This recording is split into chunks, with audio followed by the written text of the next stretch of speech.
ಎಲ್ಲಾ ಕಡೆ ದೇವರು ಇದ್ದಾನೆಂದು ಭ್ರಮೆ ಹುಟ್ಟಿಸ್ತಾರೆ. ಎಲ್ಲಾದ್ರಲ್ಲಿ ದೇವ್ರಿದ್ದಾನೆ ಅಂತ ಸುಳ್ಳು ಹೇಳ್ತಾರೆ. ಸಾಮಾನ್ಯವಾಗಿ ನಮ್ಮ ದೇಶದಲ್ಲಿ ಅಂದರೆ ಭಾರತೀಯ ಸಮಾಜದಲ್ಲಿ ನಾವು ಒಂದು ತಪ್ಪು ಕಲ್ಪನೆಯನ್ನು ನಾವು ಇಟ್ಕೊಂಡಿದ್ದೇವೆ. ಏನಪ್ಪ ಅಂತಂದರೆ ಎಲ್ಲ ಕಡೆ ದೇವರಿದ್ದಾನೆ, ಆಮೇಲೆ ಎಲ್ಲದರಲ್ಲೂ ದೇವರಿದ್ದಾನೆ, ಎಲ್ಲ ಕಡೆ ದೇವರಿದ್ದಾನೆ, ಎಲ್ಲದರಲ್ಲೂ ದೇವರಿದ್ದಾನೆ ಅಂತ ತಿಳ್ಕೊಂಡಿರ್ತಕ್ಕಂಥದ್ದು ನಾವು ಮಾತ್ರ, ಬೇರೆ ಎಲ್ಲೂ ತಿಳ್ಕೊಂಡಿಲ್ಲ. ಆ ಥರ ಯಾವ ದೇಶದಲ್ಲೂ ಕೂಡ ಆ ಥರ ತಿಳ್ಕೊಂಡಿಲ್ಲ, ನಾವು ಮಾತ್ರ ತಿಳ್ಕೊಂಡಿದ್ದೀವಿ. ಯಾಕೆ ಅಂತಂದರೆ ಇದಕ್ಕೆ ನಮ್ಮ ಪುರಾಣಗಳ ಹಿನ್ನೆಲೆ, ನಮ್ಮ ಪುರಾಣಗಳಲ್ಲಿ ಬರ್ತಕ್ಕಂಥ ಕಥೆಗಳ ಹಿನ್ನೆಲೆ ಏನಾಯಿತು ಅಂತಂದರೆ ನಮಗೆ ಎಲ್ಲದರಲ್ಲೂ ಕೂಡ ದೇವರಿದ್ದಾನೆ. ಒಂದು ಕಲ್ಲು ತೊಗೊಂಡ್ರೆ ಇದು ಕಲ್ಲೂ ದೇವರಪ್ಪ, ಕಲ್ಲೊಳಗಡೆ ದೇವರಿದ್ದಾನೆ. ಒಂದು ಮರ, ಒಂದು ವೃಕ್ಷ ತಗೊಂಡ್ರೆ ಅದರಲ್ಲೂ ದೇವರಿದ್ದಾನೆ. ಒಂದು ಮರ ಗಿಡಗಳು ತಗೊಂಡ್ರೆ ಅದರಲ್ಲೂ ದೇವರಿದ್ದಾನೆ. ಮಣ್ಣಲ್ಲಿ ಅದರಲ್ಲೂ ಇದ್ದಾನೆ, ನೀರಿನಲ್ಲಿ ಅದರಲ್ಲೂ ಇದ್ದಾನೆ. ಇನ್ನು ಯಾವುದರಲ್ಲಿಲ್ಲ? ದೇವರು ಇಲ್ಲದೇ ಇರತಕ್ಕಂಥ ವಸ್ತುನೇ ಇಲ್ಲ ಅಂತ ಹೇಳಿಬಿಡ್ತಾರೆ. ಇನ್ನು ಕೆಟ್ಟದ್ರಲ್ಲೂ ಅವನೇ ಅಂತ ಆಯಿತು. ಕೆಟ್ಟದ್ರಲ್ಲೂ ಇದ್ದಾನೆ, ಎಲ್ಲ ಕೆಟ್ಟ ವಸ್ತುಗಳಲ್ಲೂ ಇದ್ದಾನೆ ಅಂತ ಹೇಳಿ ಎಲ್ಲ ಕಡೆ ಇದ್ದಾನೆ ಅಂತಂದರೆ ಬರೀ ಒಳ್ಳೆಯದಲ್ಲ, ಕೆಟ್ಟ ವಸ್ತುಗಳಲ್ಲೂ ಇದ್ದಾನೆ ಅಂತ ಹೇಳ್ದಂಗಾಯಿತು. ನೋಡ್ರಿ, ಆ ಪರಮಾತ್ಮ, ಆ ಶಿವನ, ಅವನ ದೈವತ್ವವನ್ನು, ಅವನ ಶಕ್ತಿಯನ್ನು, ಅವನ ಮಹಿಮೆಯನ್ನು ಎಷ್ಟು ನೀಚವಾಗಿ ನಾವು ಅರ್ಥ ಮಾಡ್ಕೋತೀವಿ ನೋಡ್ರಿ. ಕೆಟ್ಟದಾಗಿ ಎಷ್ಟು ಕೆಟ್ಟದಾಗಿ ನಾವು ಅರ್ಥ ಮಾಡ್ಕೊಂಡಿದ್ದೀವಿ. ಆ ಪರಮಾತ್ಮ ನಿರಾಕಾರ ಶಿವನ, ಅವನ ಶ್ರೇಷ್ಠತೆ ಏನಿದೆ, ಅವನ ಶಕ್ತಿ ಸಾಮರ್ಥ್ಯ ಏನಿದೆ, ಅವನ ಸದ್ಗುಣಗಳೇನಿದ್ದಾವೆ, ಅವನ ಅಗೋಚರವಾದಂಥ ಅಖಂಡವಾದಂಥ ಮಹಿಮೆಗಳೇನಿದ್ದಾವೆ, ಅದು ನಮಗೆ ಗೊತ್ತಿಲ್ಲ. ನಾವು ತಿಳ್ಕೊಂಡಿರೋದಿಷ್ಟೇ, ಎಲ್ಲದರಲ್ಲೂ ದೇವರಿದ್ದಾನೆ, ಎಲ್ಲ ಕಡೆ ದೇವರಿದ್ದಾನೆ. ಇದನ್ನು ಚರ್ಚೆ ಮಾಡೋಕ್ಕೆ ಬಿಡೋದಿಲ್ಲ. ನಮ್ಮ ಹಿರಿಯರು ಇದ್ದಾರಲ್ಲ, ಅವರು ಚರ್ಚೆ ಮಾಡಲಿಕ್ಕೆ ಬಿಡೋದಿಲ್ಲ. ಬೈತಾರೆ, ತರಲೆ ಅಂತಾರೆ, ಬಾಯಿ ಮುಚ್ಚು ಅಂತಾರೆ. ದೇವ್ರ ಬಗ್ಗೆ ಏನೇನೋ ಅಸಹ್ಯವಾಗಿ ಮಾತಾಡ್ತೀಯ, ತಲೆಹರಟೆ ಅಂತ ಹೇಳ್ತಾರೆ. ಅದನ್ನು ವಿಚಾರ ಮಾಡೋಕ್ಕೆ ಬಿಡೋದೇ ಇಲ್ಲ. ಎಲ್ಲವನ್ನು ಕೂಡ ವಿಚಾರ ಮಾಡ್ತೀವಿ. ಚಂದ್ರಲೋಕದಲ್ಲಿ ಏನೈತೆ, ಇಂದ್ರಲೋಕದಲ್ಲಿ ಏನೈತೆ, ಮಂಗಳಲೋಕದಲ್ಲಿ ಏನೈತೆ, ಎಲ್ಲ ಸಂಶೋಧನೆ ಮಾಡಲಿಕ್ಕೆ ಹೋಗ್ತೀವಿ. ಆದರೆ ದೇವ್ರ ವಿಚಾರ ಬಂದಾಗ ಚರ್ಚೆ ಮಾಡೋಕ್ಕೆ ಬಿಡೋದಿಲ್ಲ. ಈಗ ನಾವು ಯಾವುದೋ ಒಂದು ಬೇರೆ ದೇಶದ ಅಥವಾ ಬೇರೆ ಜನಾಂಗದ ಒಂದು ಧರ್ಮಗ್ರಂಥವನ್ನು ಓದಿರ್ತೀವಿ ಅಂತ ತಿಳ್ಕೊಳ್ಳೋಣ. ಅಲ್ಲಿ ನಮಗೇನೋ ಒಂದು ಅರಿವಾಗುತ್ತೆ. ಆ ಅರಿವಾಗಿದ್ದನ್ನು ನಮ್ಮ ನಿಜ ಜೀವನದಲ್ಲಿ ನಡೆಯುವಂತಹ ಆಧ್ಯಾತ್ಮಿಕ ಆಚರಣೆಗಳಿರ್ಬೋದು, ದೈವಿಕ ಆಚರಣೆಗಳಿರ್ಬೋದು, ಅಥವಾ ನಮ್ಮ ದಿನನಿತ್ಯದ ಆಚರಣೆಗಳಲ್ಲಿ ಬದಲಾವಣೆಗಳನ್ನು ಕಂಡಂತಹ ಸಂದರ್ಭದಲ್ಲಿ ನಮ್ಮ ಹಿರಿಯರ ಹತ್ರ ಹೋಗಿ ಚರ್ಚೆ ಮಾಡಲಿಕ್ಕೆ ಹೋದರೆ, ದೇವರ ವಿಚಾರದಲ್ಲಿ ಚರ್ಚೆ ಮಾಡಲಿಕ್ಕೆ ಹೋದರೆ ಬಾಯಿ ಮುಚ್ಕೊಂಡ್ಬಿದ್ದಿರು ಅಂತಾರೆ. ಬಾಯಿ ಮುಚ್ಕೊಂಡ್ಬಿದ್ದರು. ಯಾಕೆ? ಅವ್ರಿಗೆ ಗೊತ್ತಿರೋದು ಇಷ್ಟೇ, ಎಲ್ಲ ಕಡೆ ದೇವರಿದ್ದಾನೆ, ಎಲ್ಲದರಲ್ಲೂ ದೇವರಿದ್ದಾನೆ. ಅದೇ ನಮ್ಮದು ಒಂದು ವಿಷ್ಣು ಪುರಾಣದಲ್ಲಿ ಒಂದು ಕತೆ ಬರ್ತದಲ್ಲ, ವಿಷ್ಣು ಅವತಾರಗಳನ್ನು ಎತ್ತಾನೆ, ಎತ್ತಿ ದುಷ್ಟರನ್ನೆಲ್ಲ ಸಂಹಾರ ಮಾಡಿಬಿಡ್ತಾನೆ, ಶಿಷ್ಟರನ್ನು ಮಾತ್ರ ರಕ್ಷಣೆ ಮಾಡ್ತಾನೆ. ಈಗ ಹಿರಣ್ಯಕಶಿಪು ಕತೆ ತಗೊಳ್ಳೋಣ. ಪ್ರಹ್ಲಾದ, ಹಿರಣ್ಯಕಶಿಪು, ಅದೊಂದು ಪುರಾಣದಲ್ಲಿ ಬರ್ತಕ್ಕಂಥ ಕತೆ. ಆ ಕತೆ ಬರೆದವರು ಕೂಡ ತುಂಬ ಚೆನ್ನಾಗಿ ಪಾತ್ರಧಾರಿಗಳನ್ನು ಸೃಷ್ಟಿಸಿ ಬರೆದಿದ್ದಾರೆ. ಅಲ್ಲಿ ಈ ಹಿರಣ್ಯಕಶಿಪು, ಹಿರಣ್ಯಾಕ್ಷ ಅವ್ರನ್ನೆಲ್ಲ ರಾಕ್ಷಸರು ಅಂತ ಕರೀತಾರೆ. ಯಾಕೆ ಅಂತಂದರೆ ಅವರು ಏಕದೇವ ಆರಾಧಕರು, ಅವರು ಲಿಂಗ ಪೂಜಕರು, ಅವರು ನಿರಾಕಾರ ಶಿವನನ್ನು ಬಿಟ್ಟು ಇನ್ನೊಂದನ್ನು ಅವರು ದೇವರು ಅಂತ ಒಪ್ತಿರಲಿಲ್ಲ. ಅದಕ್ಕೆ ಅವ್ರನ್ನೆಲ್ಲ ರಾಕ್ಷಸರು ಮಾಡಿಬಿಟ್ರು.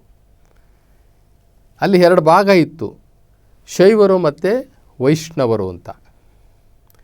ಶೈವರು ಲಿಂಗ ಪೂಜಕರು, ಏಕದೇವ ಆರಾಧಕರು.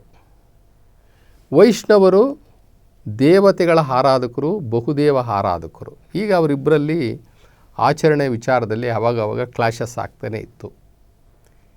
ಈ ಹಿರಣ್ಯಾಕ್ಷ ಮತ್ತು ಹಿರಣ್ಯಕಶಿಪ ಅವರು ಈ ದೇವತೆಗಳ ಪೂಜೆಯನ್ನು ಒಪ್ತಾ ಇರಲಿಲ್ಲ. ಆ ದೇವತೆಗಳ ಹೆಸರಿನಲ್ಲಿ ಹೋಮ ಹವನಗಳನ್ನು ಮಾಡೋದನ್ನು ಒಪ್ತಿರಲಿಲ್ಲ ಅವರು. ನಿರಾಕಾರ ಶಿವ ಒಬ್ಬನೇ ಇರೋದು, ನಿರಾಕಾರ ದೇವರು ಒಬ್ಬನೇ ಇರೋದು, ಅವನು ಲಿಂಗರೂಪಿಯಾಗಿ ಅವನನ್ನು ನಾವು ಪೂಜಿಸಬೇಕು, ನೀವೂ ಹಾಗೆ ಮಾಡಿರಿ ಅಂತ ಹೇಳಿಬಿಟ್ಟು ಅವರು ಬಲಾತ್ಕಾರ ಮಾಡೋರು.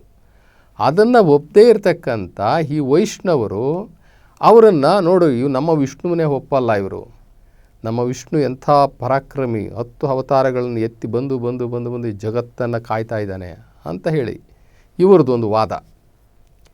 ಅವಾಗ ಹಿರಣ್ಯಾಕ್ಷನನ್ನು ಒಬ್ಬ ರಾಕ್ಷಸನ ಅಂತ ಹೇಳಿ ಸೃಷ್ಟಿಸಿ ಒಂದು ಕತೆ ಬರೀತಾರೆ. ಹಿರಣ್ಯಾಕ್ಷ ಈ ಹರಿಯನ್ನು ಒಪ್ಪೋದಿಲ್ಲ. ಅಂದರೆ ಹರಿಯ ಅವತಾರನಾಗಲಿ, ವಿಷ್ಣು ರೂಪದಲ್ಲಿ ಬಂದಂಥ ಹರಿಯ ಅವತಾರಗಳನ್ನು ಅವನು ಒಪ್ಪೋದಿಲ್ಲ. ಇವರೆಲ್ಲ ದೇವತೆಗಳು, ನಾವು ಅವ್ರನ್ನ ಪೂಜೆ ಮಾಡೋದಿಲ್ಲ, ಅವ್ರಿಗೆ ತಲೆ ಬಾಗ್ಸಲ್ಲ ಅಂತ ಹೇಳ್ತಾರೆ. ಆವಾಗ ಹಿರಣ್ಯಾಕ್ಷನ ಮೇಲೆ ಒಂದು ಕತೆ ಬರೀತಾರೆ.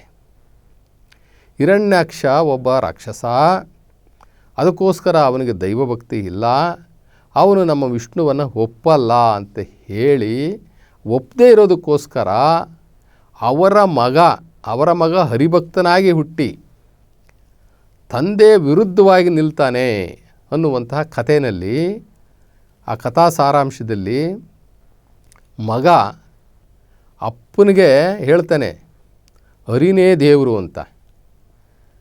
ಆವಾಗ ತಂದೆ ಹೇಳ್ತಾನೆ ಹರಿ ದೇವರಲ್ಲಪ್ಪ, ಅವನು ದೇವತೆಗಳಿಗೆ ಸಾಲದಲ್ಲಿ ಸೇರ್ತಾರೆ, ನಿರಾಕಾರ ಶಿವನೇ ದೇವರು, ಈ ಲಿಂಗನೇ ದೇವರು ಅಂತ ಹೇಳಿಬಿಟ್ಟು ಹಿರಣ್ಯಕಶಿಪು ಹೇಳ್ತಾನೆ. ಆದರೆ ತನ್ನ ಮಗನೇ ಒಪ್ಪೋದಿಲ್ಲ ಅಂತ ಹೇಳಿ ಕತೆ ಬರೀತಾರೆ. ಮಗನಿಗೂ ಅಪ್ಪನಿಗೂ ವಾದ ವಿವಾದ ಆದಂಥ ಸಂದರ್ಭದಲ್ಲಿ ಹರಿ ಎಲ್ಲ ಕಡೆ ಇದ್ದಾನೆ, ಎಲ್ಲದರಲ್ಲೂ ಇದ್ದಾನೆ ಅಂತ ಹೇಳಿಬಿಡ್ತಾನೆ. ಯಾರು? ಪ್ರಹ್ಲಾದ. ನಿನ್ನ ಹರಿ ಎಲ್ಲಿದ್ದಾನಪ್ಪ ಅಂತ ಹಿರಣ್ಯಕಶಿಪು ಕೇಳಿದಾಗ, ನನ್ನ ಹರಿ ಎಲ್ಲ ಕಡೆ ಇದ್ದಾನೆ, ಎಲ್ಲದರಲ್ಲೂ ಇದ್ದಾನೆ ಅಂತ ಹೇಳಿಬಿಡ್ತಾನೆ. ಎಲ್ಲ ಕಡೆ ಇದ್ದಾನಾ? ಇಲ್ಲಿದ್ದಾನ, ಈ ಕಂಬದಲ್ಲೂ ಇದ್ದಾನ ಅಂತ ಕೇಳ್ತಾನೆ. ಹೌದು, ಈ ಕಂಬದಲ್ಲೂ ಇದ್ದಾನೆ ಅಂತ ಹೇಳಿದಾಗ ಹಿರಣ್ಯಕಶಿಪು ಗದೆ ತಗೊಂಡು ಆ ಕಂಬವನ್ನು ಓಡಿತಾನೆ. ಓಡಿದಾಗ ಅದರೊಳಗಡೆಯಿಂದ ಉಗ್ರ ನರಸಿಂಹ ಈಚೆ ಬರ್ತಾನೆ. ಇದು ಒಂದು ಕತೆ, ಒಂದು ಕಟ್ಟು ಕತೆ. ಕಂಬದಲ್ಲಿ ಯಾವ ದೇವರು ಒಳಗಡೆ ಸೇರ್ಕೊಳ್ಳೋಕ್ಕೆ ಸಾಧ್ಯ ಇಲ್ಲ. ಇದೆಲ್ಲ ಕತೆ ಬರೆದಿರ್ತಕ್ಕಂಥ ಒಳ್ಳೆಯ ಚಮತ್ಕಾರ. ಒಬ್ಬ ಕಥೆಯನ್ನು ವಿಷ್ಣುವನ್ನೇ ದೇವ್ರನ್ನ ಮಾಡಬೇಕು, ವಿಷ್ಣುನ ಬಿಟ್ಟು ಇನ್ಯಾವ ದೇವರು ಈ ಜಗತ್ತಲ್ಲೇ ಇಲ್ಲ, ವಿಷ್ಣು ಒಬ್ಬನೇ ದೇವರು ಅನ್ನುವಂಥದ್ದನ್ನು ಎತ್ತಿ ಹಿಡಿಬೇಕಾಗಿರ್ತಕ್ಕಂಥ ಕಥೆಗಾರ ಏನು ಮಾಡ್ದ, ಇಲ್ಲಿ ಈ ರೀತಿ ಕಥೆಯನ್ನು ಬರೆದು ಹಿರಣ್ಯಾಕ್ಷನನ್ನು ಕೊಲ್ಲಿಸ್ತಾರೆ. ಆ ಉಗ್ರ ನರಸಿಂಹನಿಂದ ಹಿರಣ್ಯಾಕ್ಷನನ್ನು ಕೊಲಿಸುವಂಥದ್ದು. ಆವಾಗ ಜನಸಾಮಾನ್ಯರಿಗೆ ಏನಾಯಿತು ಅಂತಂತಂದರೆ, ದೇವರು ಎಲ್ಲ ಕಡೆ ಇದ್ದಾನೆ, ಎಲ್ಲದರಲ್ಲೂ ಇದ್ದಾನೆ ಅನ್ನುವಂಥದ್ದಕ್ಕೆ ಒಂದು ಕತೆ, ಒಂದು ಪ್ಲಾಟ್ಫಾರಮ್ ಆಗಿ ನಮಗೆ ನಿಂತ್ಕೊಂತು. ಹೀಗಾಗಿ ನಮ್ಮ ದೇಶದಲ್ಲಿ ಎಲ್ಲದರಲ್ಲೂ ದೇವರಿದ್ದಾನೆ, ಎಲ್ಲ ಕಡೆ ದೇವರಿದ್ದಾನೆ ಅನ್ನುವಂಥದ್ದು ಮೈಂಡಲ್ಲಿ ಫಿಕ್ಸ್ ಆಗೋಯ್ತು. ನೋಡಿ, ದೇವರು ಒಬ್ಬನೇ, ಅವನು ನಿರಾಕಾರ, ಅವನ ಹೆಸರು ಶಿವ, ಅವನು ತ್ರೈಲೋಕದೊಡೆಯ, ಅವನು ತ್ರೈಜಗದ ಕರ್ತ, ಸ್ವರ್ಗ ಮರ್ತ್ಯ ಪಾತಾಳಕ್ಕೆಲ್ಲ ಒಬ್ಬನೇ ಒಬ್ಬ ಅವನು ಈ ವಸ್ತು ರೂಪದಲ್ಲಿದ್ದರೆ, ಆ ಶಿವನು ಈ ವಸ್ತು ರೂಪದಲ್ಲಿದ್ದರೆ ಈ ವಸ್ತುಗಳೆಲ್ಲ ಒಂದಿನ ನಾಶ ಆಗುತ್ತಲ್ಲ.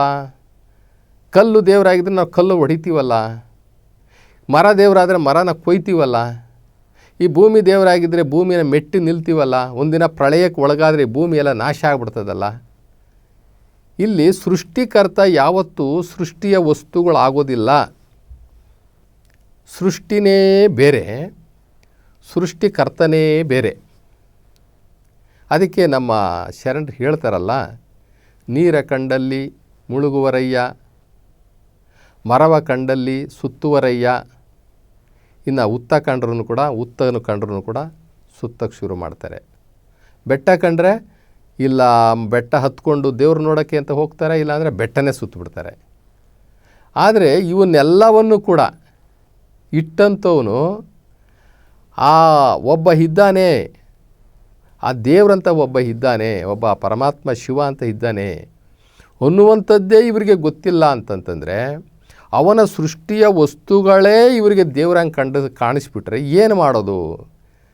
ಅದಕ್ಕೆ ನಮ್ಮ ಶರಣರು ಭಾಳ ಪಶ್ಚಾತ್ತಾಪದಿಂದ ಹೋಗ್ತಾರೆ. ಒಣಗುವ ಮರವ, ಬತ್ತುವ ಜಲವ ನೆಚ್ಚಿ ನಡೆಯುವವರು ನಿಮ್ಮನ್ನೆತ್ತಬಲ್ಲರಯ್ಯ. ಇವೆಲ್ಲ ಒಂದು ದಿನ ನಾಶ ಆಗ್ತದೆ. ಆದರೆ ಈ ನಾಶ ಆಗೋದನ್ನೇ ಇವರು ದೇವರು ಅಂತ ಕರೀತಾರೆ ಅಂತಂದಮೇಲೆ ಇವನ್ನೆಲ್ಲ ಇಟ್ಟವನು ನೀನು ಅನ್ನುವಂಥದ್ದು ಪರಿಜ್ಞಾನನೇ ನಮ್ಮ ಜನಗಳಿಗಿಲ್ವಲ್ಲ ಅಂಥೇಳಿ ಶರಣರು ಬಹಳ ನೊಂದ್ಕೊಳ್ತಾರೆ. ಇನ್ನು ಈ ಆಯಿತು ಒಪ್ಕೊಳ್ಳೋಣ, ಈಗ ಎಲ್ಲ ದೇವ್ರುಗಳು ಅದು ದೇವರು ಇದು ದೇವರು ಇದು ದೇವರು ಇದು ದೇವರು ಅಂತ ಹೇಳಿಬಿಟ್ಟು ನಾವು ಒಪ್ಕೊಂಬಿಟ್ವಿ, ಪೂಜೆನೂ ಮಾಡಿಬಿಟ್ವಿ, ನಮ್ಮ ಭಕ್ತಿನೂ ಸಮರ್ಪಣೆ ಮಾಡಿಬಿಟ್ವಿ. ಮತ್ತು ಸುಮ್ಮನೆ ಆಗಬೇಕಲ್ಲ, ಮತ್ತು ಇನ್ನೊಂದು ದೇವ್ರನ್ನ ಯಾಕೆ ಹುಡ್ಕೊಂಡು ಹೋಗ್ತಾರೆ? ಇನ್ನೊಂದು ದೇವ್ರನ್ನ ಹುಡ್ಕೊಂಡು ಹೋಗ್ತಾರೆ, ಅವ್ರಿಗೆ ಸಮಾಧಾನ ಆಗಲಿಲ್ಲ. ಈಗ ಬೆಟ್ಟ ಹತ್ಕೊಂಡು ಯಾವುದೋ ಒಂದು ದೇವ್ರಿಗೆ ಹೋಗಿದ್ದರು, ಇರೋದನ್ನೆಲ್ಲ ಕೊಟ್ಟರು, ತಲೆನೂ ಬೋಳಿಸ್ಕೊಂಡ್ರು, ಬಂದರು ಅಂತ ಇಟ್ಕೊಳ್ಳಿ. ಸಮಾಧಾನ ಆಗಬೇಕಲ್ಲ, ದೇವ್ರಿಗೆ ಹೋಗಿದ್ದೋ ನಾವು ದೇವರನ್ನು ಕಂಡುಬಿಟ್ಟು ಬಂದೋ ಸಮಾಧಾನ ಆಗಬೇಕಲ್ಲ. ಸ್ವಲ್ಪ ದಿನ ಆದಮೇಲೆ ಅದನ್ನು ಬಿಡ್ತಾರೆ, ಇನ್ನೊಂದು ದೇವ್ರಿಗೆ ಹೋಗ್ತಾರೆ.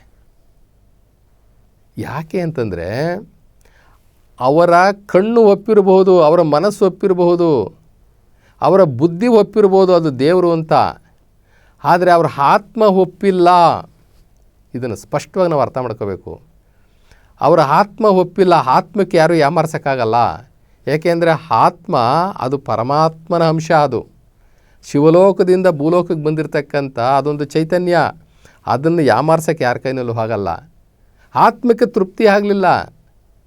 108 ದೇವರುಗಳಿಗೆ ನೀವು ಹೋದ್ರೂ ಕೂಡ ಇವ್ಯಾವ ದೇವರಲ್ಲ ಅಂತ ಹೇಳಿಬಿಟ್ಟು ತಾತ್ಕಾಲಕ್ಕೆ ನಿಮ್ಮ ಬುದ್ಧಿ, ನಿಮ್ಮ ಮತಿ ಅಥವಾ ನಿಮ್ಮ ಮನಸ್ಸು ಒಪ್ಕೊಂಡ್ರೂ ಕೂಡ 1-2-3 ದಿನಕ್ಕೆ ಮತ್ತೆ ಆತ್ಮ ಏನು ಮಾಡ್ತದೆ, ಪರಮಾತ್ಮನನ್ನು ನೋಡಬೇಕು ಅಂತ ತವಕ ಪಡುತ್ತೆ. ಅದಕ್ಕೆ ನಾವು ತೋರಿಸೋದು ದೇವರುಗಳು ಅದಕ್ಕೆ ಮೆಚ್ಚುಗೆ ಆಗೋದಿಲ್ಲ. ಆತ್ಮಕ್ಕೆ ಬೇಕು ಪರಮಾತ್ಮ, ನದಿಗೆ ಬೇಕು ಸಮುದ್ರ. ಯಾಕೆಂದರೆ ಸಮುದ್ರದಿಂದಲೇ ನದಿ ಆಗಿದ್ದು, ಸಮುದ್ರದ ನೀರೇ ನದಿ ಆಗಿ ಮತ್ತೆ ಸಮುದ್ರ ಸೇರೋದು. ಹಾಗೆ ಆ ಪರಮಾತ್ಮನಿಂದ ಆದಂತಹ ಈ ಆತ್ಮ ಮತ್ತೆ ಪರಮಾತ್ಮನಲ್ಲೇ ಸೇರಬೇಕು ಅಂತ ಹಂಬಲಿಸುತ್ತೆ. ಅದನ್ನು ನಾವು ಯಾರೂ ಯಾಮಾರ್ಸೋಕ್ಕಾಗಲ್ಲ.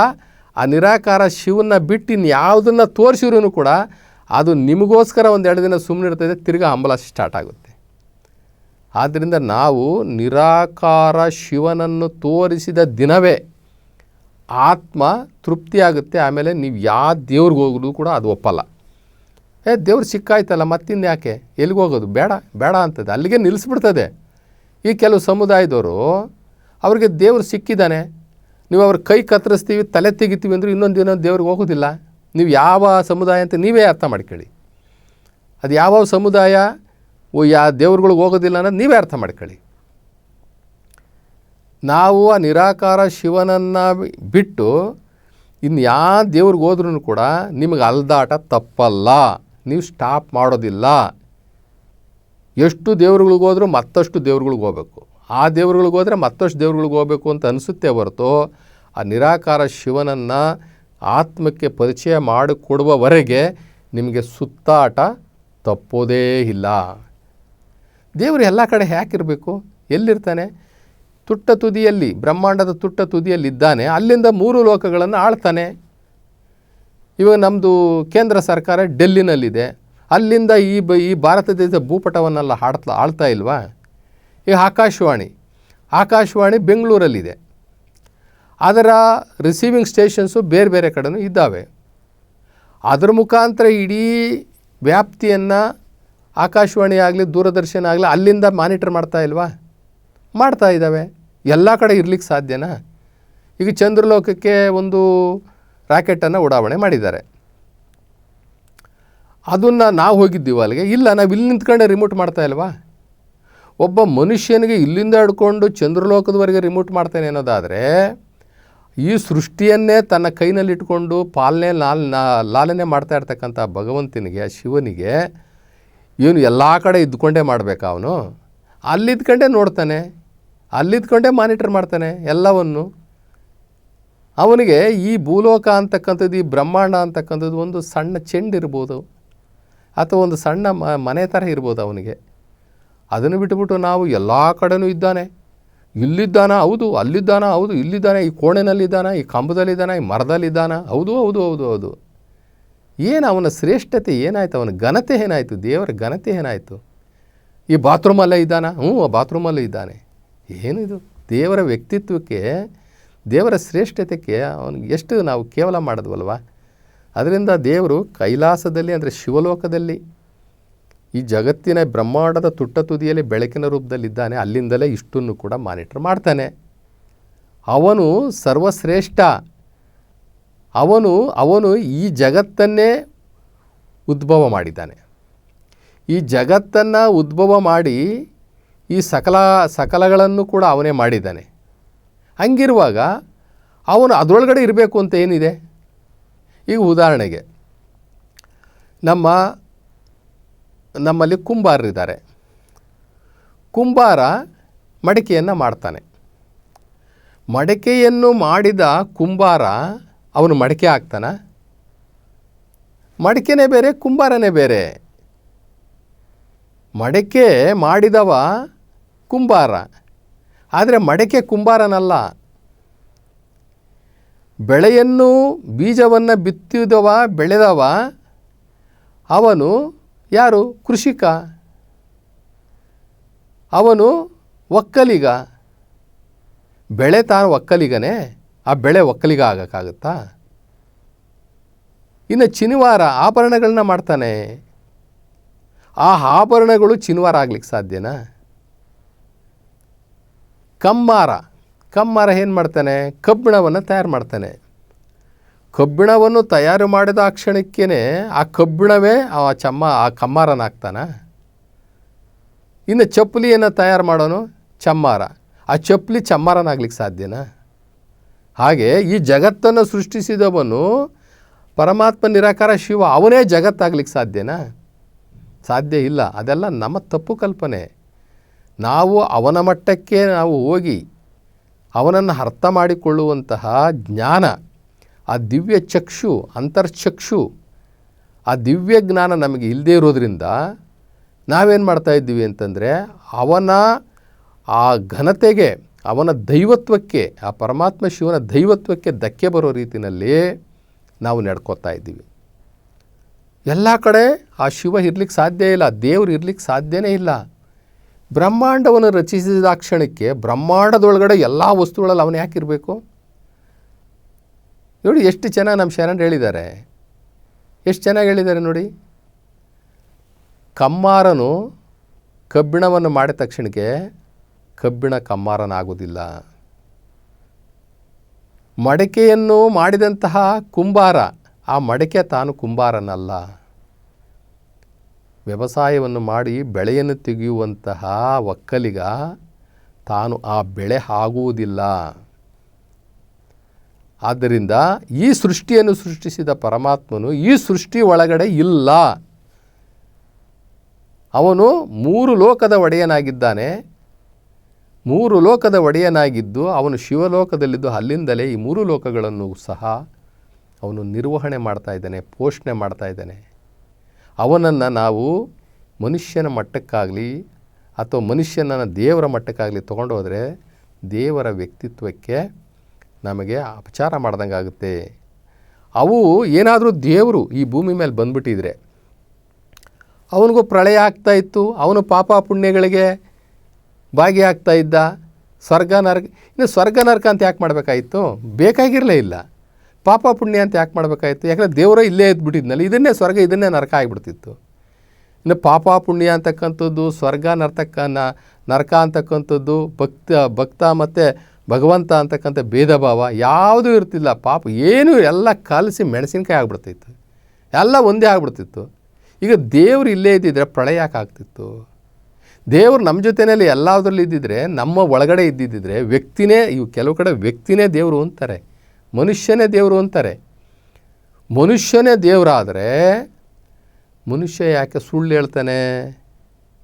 ಮನುಷ್ಯ ಯಾಕೆ ಮೋಸ ಮಾಡ್ತಾನೆ, ಕಳ್ತನ ಮಾಡ್ತಾನೆ? ಮನುಷ್ಯ ಯಾಕೆ ಕೊಲೆ ಮಾಡ್ತಾನೆ? ಮನುಷ್ಯ ಯಾಕೆ ಜೈಲಿಗೆ ಹೋಗ್ತಾನೆ? ನಿನ್ನಲ್ಲೇ ಇದ್ದಾನಪ್ಪ ದೇವರು, ನೀನೇ ದೇವರು ಅಂದ್ಬಿಡ್ತಾರೆ. ನಿನ್ನಲ್ಲೇ ಇದ್ದಾನೆ, ನೀನೇ ದೇವರು, ನಿನ್ನಲ್ಲೇ ಇದ್ದಾನೆ, ನೀನೇ ದೇವರು ಅನ್ನೋದಾದರೆ, ಅಂದರೆ ನಿನ್ನಲ್ಲಿ ಕೆಟ್ಟದ್ದೆಲ್ಲ ನಡೀತಾ ಇರೋದು ದೇವ್ರು ಮಾಡ್ತಾ ಇದ್ದಾನೆ. ಆತ್ಮನೇ ಬೇರೆ, ಪರಮಾತ್ಮನೇ ಬೇರೆ. ನಾವು ಅವನ ಬಗ್ಗೆ ಸ್ಪಷ್ಟೀಕರಣ ಗೊತ್ತಿಲ್ಲದೆ, ಅವನ ದೈವತ್ವದ ಶಕ್ತಿ ನಮಗೆ ಗೊತ್ತಿಲ್ಲದಲೇ ನಮಗೆ ಇಷ್ಟ ಬಂದಂಗೆ ನಾವು ಮಾಡ್ಕೊಂಡು ಬಿಟ್ಟಿದ್ದೀವಿ. ಇವಾಗ ಪ್ರತಿಯೊಬ್ಬ ವ್ಯಕ್ತಿ ಪಾಪ ಪುಣ್ಯಕ್ಕೆ ಒಳಗಾಗ್ತಾನೆ. ಭವಿ ಮತ್ತು ಭಕ್ತನಾಗ್ತಾನೆ.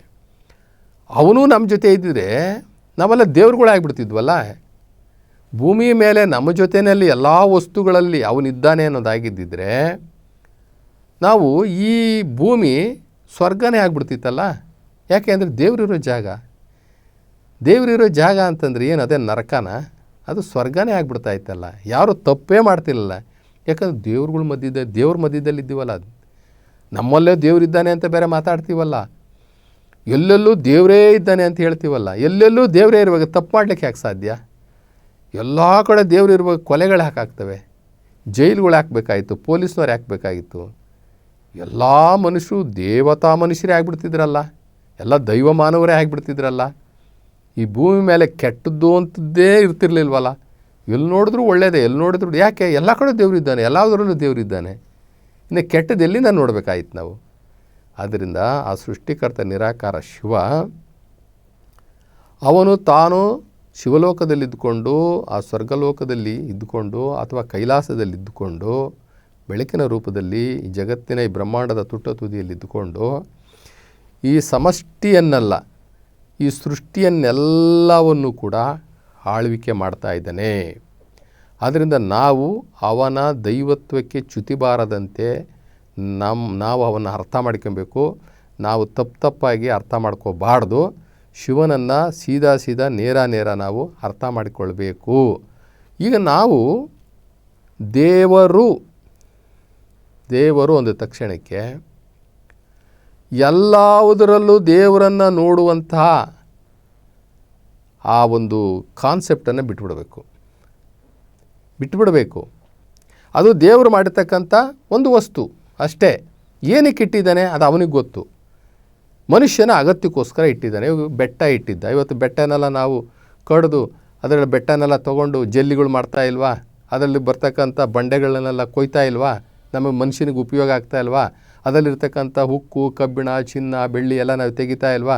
ಅದರೊಳಗಿರ್ತಕ್ಕಂಥ ಏನೇನು ಮನುಷ್ಯನ ಜೀವನಕ್ಕೆ ಅಥವಾ ಈ ಜಗತ್ತು ನಡೆಸಲಿಕ್ಕೆ ಏನೇನು ಬೇಕೋ ಅದನ್ನೆಲ್ಲ ಒಂದು ನಿಧಿ ರೂಪದಲ್ಲಿ ಇಟ್ಟಿದ್ದಾನೆ.